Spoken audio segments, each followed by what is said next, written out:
Hi, this is Anna, and this tutorial is going to show you how to fix a certain kind of issue that people run into with silhouette designs that they have traced. So this is the example image, and I guess this is the logo for the Washington Huskies team.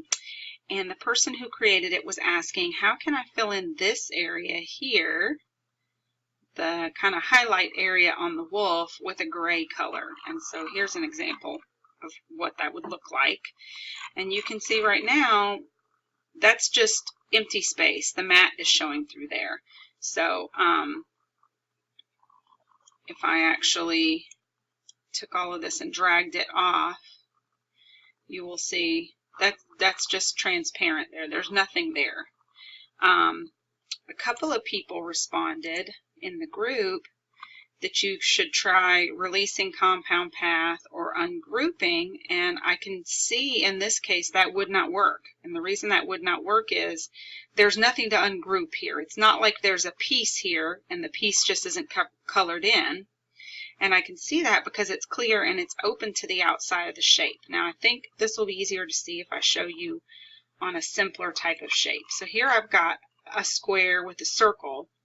In this example here, the circle is a hole through the middle solid part of the square, and if I do release compound path, I get two shapes, and I could do something else with the circle if I wanted to. With this one, it's the same circle and square, but the circle is open to the outside here. So if I release compound path, I'm not going to get anything. In fact, I don't even get the option to release compound path because there's nothing to release. Release compound path takes pieces that are little holes punched out in the middle, like this circle, and releases the little hole and makes it its own shape.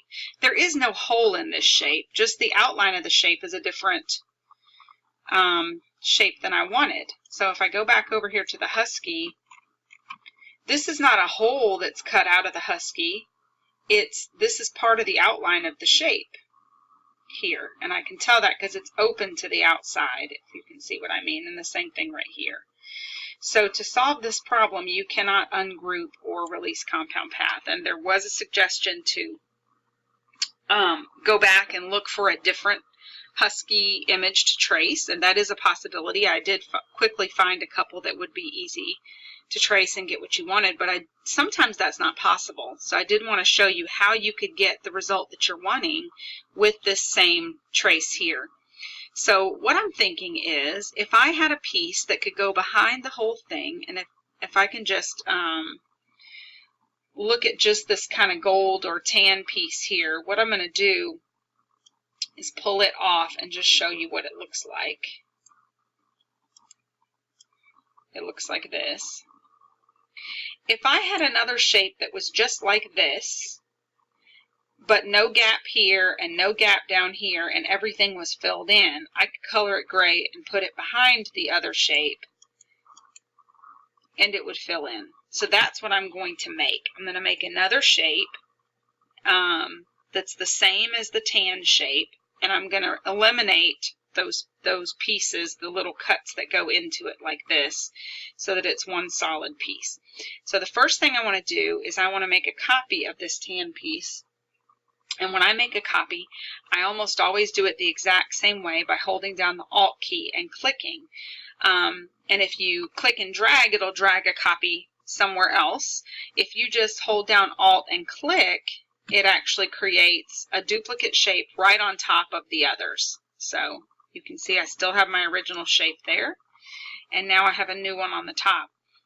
That's helpful because if I do it this way, I won't have to realign anything. If I just keep it on top of what I already had, it's going to automatically line up exactly perfectly. So if I'm looking at this shape, what I want to do is I want to get rid of these little openings here. And the quickest trick I have found for doing that is to make a little patch. So what I'm going to do is I'm going to zoom in on this area, and this is the little gap that I want to close up.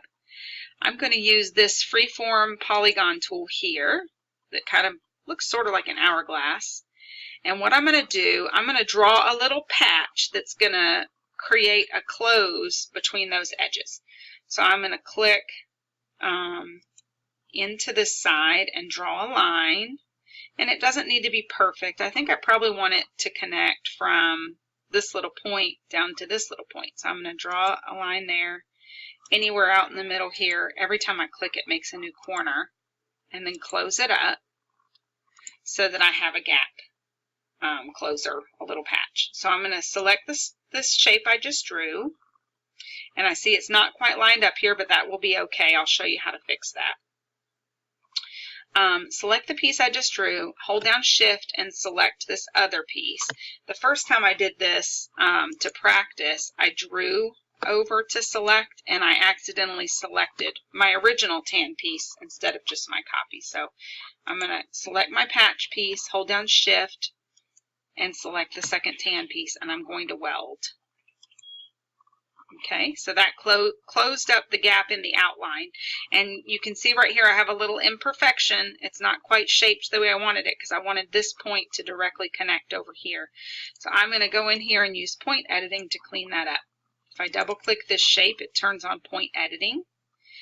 And I'm going to select the little point where it starts to go off track, and I'm going to delete some points there until it makes a nice smooth close there. And if I come back out, you'll be able to see, okay, now I've closed this up, and now I do have a hole here that I could release compound path and fill in with a different color. So I'm going to do the same thing over here before I move on, because I think we wanted to close up this part of the wolf as well. And I'm going to draw a little patch here that's going to patch up the edges.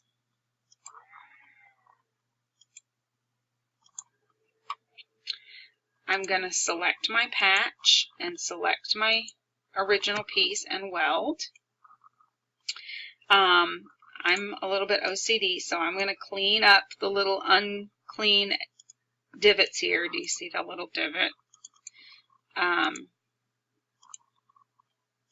In fact, sometimes what I'll do is actually purposefully make my patch not match, and then I'll be able to tell what are the extra points I need to delete. So anyway, there we go. And then I'm going to come back out and check how it looks. It looks pretty good. All right, so now I'm going to release compound path. I'm going to completely get rid of, now you could just take this piece, color it gray, and use it to fill in, but I like, especially I work with paper a lot, and I think the same is true about vinyl. It's a little bit easier to line up if you have a solid piece behind it than if you've got a piece that exactly matches, and you may end up getting a little gap in there when you try to line things up. So I'm going to completely delete this piece. Delete key on my keyboard. I'm going to completely delete this piece, and those are the two pieces I wanted to have as gray. And then this piece on the original shape was the same color as this background, so I don't need that because I'm going to have a piece over the top that has that. And this little triangle here, if I go down to the bottom, needs to be a little cutout that's going to show the background through. So I want that to be a compound path. So I'm going to select the little triangle and my new solid shape, and I'm going to make compound path again to punch that triangle through as a hole. All right, so this is the piece I was trying to make. I'm going to color that gray, and I'm going to send it to the back, and now I have the shape that I wanted. And you can see kind of how the layers work. If I come out, I've got a gray solid piece on the bottom. Then I have this kind of tan piece here with the gray showing through. And then the blue pieces on top to give it the detail. So that's how I would do that. Hope this is helpful to you. Thanks.